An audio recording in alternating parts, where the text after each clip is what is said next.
Welcome to UR3 2025. Please a round of applause for yourself one more time if I decided to be here this beautiful morning. And we are happy to have you. We know you. There are other things you would have wanted to do today, but you decided to spend your day with us. It promises to be a fantastic time as we have a host of um, amazing speakers, people who have risen from low parts of life to achieving great success, and we'll have a lot to learn. So I want to believe that you came ready. Open up your heart. You will hear things that you've heard before, but maybe this time it will bring a different meaning. How many of us were here last year? Impressive. If this is your first time attending UR3, let me see your hands. Wow. Wow. Please, a round of applause. A round of applause. It's been a journey, and you see the convener, eh? She's a strong woman. She's a strong woman. She does not make money from this, you know. It's our money that is inside this. So you are sitting inside our bank account like this.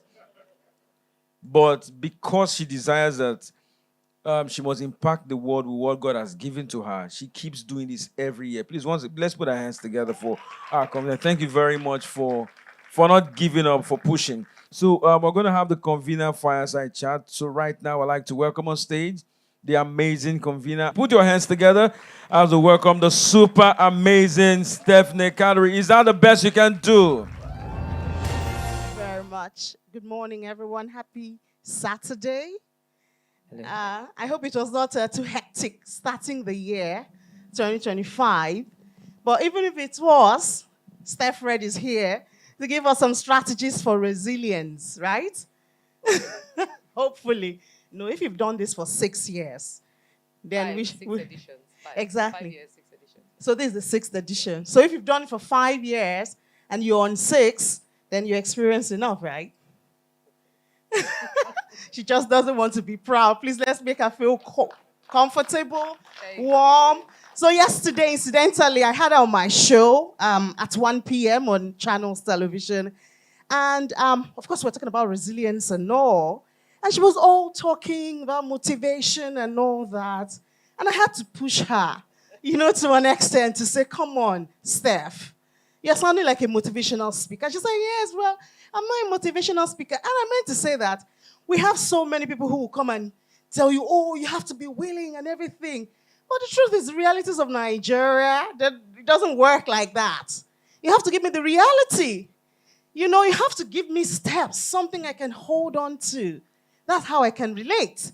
And so she dug into her and told us how she was fired and she had to start a business through posts on WhatsApp. And I said, yes, that's the Stephanie that I know.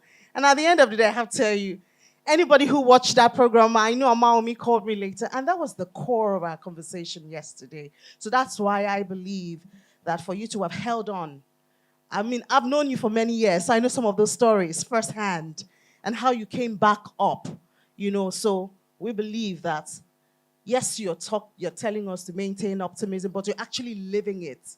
And that is why you can sit here for the 6th time and bring people, very important people who are busy. On Saturday morning, I love to sleep.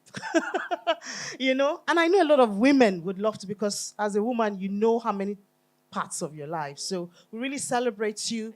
We celebrate your spirit. And we're here to learn more from your life experience. Please, let's put our hands together for her. So Forever told us you don't make money from this. So why are you doing this? When I'm asking myself why. And I was telling someone the other day that for the last 5 years, 6 editions, I finished UR3 and I am in debt. And I pay, sometimes it's months later, sometimes it's the month that I am activating for the next UR3 that I finish payment for the previous UR3. And I keep saying it takes a lot of resilience to put together the resilience conference. And many times I've wanted to drop it several times. But then I say, what am I teaching? I had mentioned in UR3 2023 how UR3 2022, because I was trusting and banking on sponsors to help me in the 3rd edition to say, hey, this is the importance of resilience. And I was hoping they would come through. And I said, hey, free to attend. and I had over 300 people register, of which about 120 was going to be in person and the rest online. And I'd taken the center I'd booked the center in anticipation that I would pay the venue, everything, everybody got the venue. The night before, we had yet to pay for the venue. 7:35 p.m., the event center manager called and said, sorry, you cannot use our event tomorrow because you've not paid. And in that moment, I just said, UR3 will hold tomorrow. I don't know how, but it will hold. And I quickly called my PR manager to say, we need another venue. We don't have a venue. And that night, we eventually got a venue at about 10:30 p.m.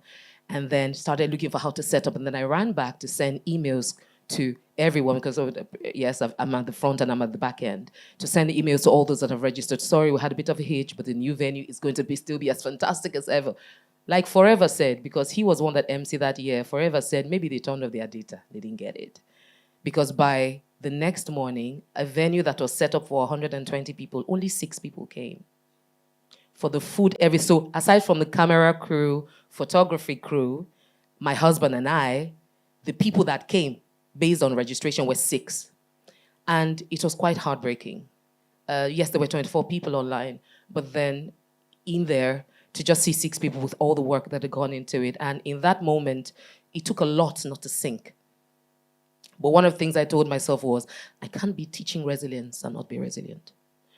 And one of the most encouraging things was 2 of the 6 people came from Ibadan. And I asked them, there was virtual option, why didn't you come? They said they just wanted to have an in-person experience. I said, even if it's just because of 2 of you, you are through next year. Because if you counted it important enough to come, you are more important to me than the other people that didn't come. And I hope that whatever you learn here, you take it away. So when I said, at the end of UR3 2022, when I said to the 6 people, see you at UR3 2023, one voice was like, you're not a try-sha. I'm like, how do you do that? How are you even going to manage it? Because I was already, as at that day, I was in serious debt that I had to take off. But the mindset of, I believe in this strongly. I believe resilience is something we need. I know what it did to me at a point where I saw nothing else. It took a lot of faith and gusto to believe that, you know what, I'd rather die fighting than live for nothing. I'd rather die trying to win than cower to that place of despondency where I found myself. So just pushing forward, and we have evolved. So the bill of UR3 in the last 5 years, you don't want to know what it has become. I know what we paid the first time. It was under 1 million. The very first edition. You don't want to know what it is now, but in between, I'm like, if I have is it the grace to deliver each one, eventually help comes somehow, and eventually it happens somehow, then whatever is pushing and has helped me sustain the rest of it would also teach someone else to not give up, to also try and show up, because you never know the day that what you have sown, the seed that you have sown will come back to you. Yeah. Yeah, that was very touching. And I know you're a very passionate person, and I know that whatever you do with passion and conviction. So obviously, I believe UR3 has come to stay. We do not know where it's going to head to, but I mean, Global. You're going global now. But if God has given you the passion for it, I believe it's here to stay. But why maintain optimism? Visualize, and engage. Why? What do you want us to take away from that? So each year has a theme. Interestingly, remember, the first UR3 was just a one-off. It was just to say, hey, with all the anxieties that we're experiencing in 2019, I beg your pardon. It was like when we're stepping into year 2000, there was a lot of, the world is going to end. It's like the clouds are going to fall. It's a new decade. So there was so much apprehension. And I said, hey, I've been here before in this place of despondency when I lost my job and contemplated suicide. I know what this feels like. Hey, life comes with ups and downs, but we have to recognize that the ups and downs are relevant to each other. The mountain is only relevant because there's a valley nearby. The valley is only relevant because there's a mountain. So if people get to understand that when they are in a valley moment, because they know that valleys are relevant because of mountains, they can hold through and push through. So that was all that was supposed to be for 2020. Just tell them and go. We did it in January, and then by March, we got into lockdown.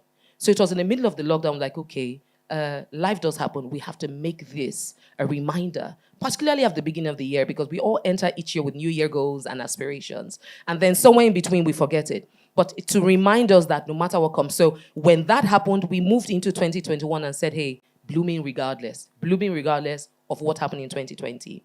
And then 2022 was upward, onward and forward, still moving. And then 2023 was, hey, many times we work and do things, but we are winning on the job and winning in the business, but we're hurting on the inside. We're having mental health challenges. So how do we heal, deal, and win, right? And then 2024, that's 2023, 2024 was navigating, evolving, and navigating beyond disruptions. And these are like, hey, how do we keep on that progression? What can we do to make sure that we keep moving? So, hey, moving, what can I do? What acronym can fit into the move? In the process of being resilient, you need to visualize. You need to be optimistic. And it's not just praying and all of that. You need to take action. So, hey, move, maintain optimism, visualize what you want to get to, and engage. Take the action to achieve it. And I'm wondering, this optimism, is it on economic reforms, you know? Let's just be going. Let's just hit the ground running. We have to connect. And when we start reality. running, we keep running. Because 2024 was the year of economic reforms. 2025 ought to be the year of gains of economic reform. So I don't know if that's the optimism that's... Let's just maintain it. I think let's maintain it. Maintain to sustain. Yeah, my people say I told her tonight about that. So just... So what's next for UR3? By God's grace, global. We're looking for UR3 global. Looking forward to that. Amen. We're looking forward to having UR3 Dubai, UR3 Kenya, Woo! UR3 South Africa, UR3 East Africa, UR3 Middle East, taking the message of resilience, because the world needs a dose of resilience. There's so many things happening everywhere. It's not just peculiar to Nigeria. And these issues of peaking anxieties and peaking depression and peaking mental health issues and peaking suicide. Suicide is almost now like tea that people just take. We need to begin to let them know, out of Africa, like a phoenix, we're rising to let you know that staying resilient, there is gain in front of you. Don't give up. Keep moving. Thank you so much. Thank you. And congratulations to you for the 6th time. And we know that this will take you to higher grounds and global, as you have said. Thank you so much for being such a great audience. Please, let's celebrate our convener. Thank you very much. So please, we'll take a quick photo. Yeah. Please, once again, a round of applause for that incredible story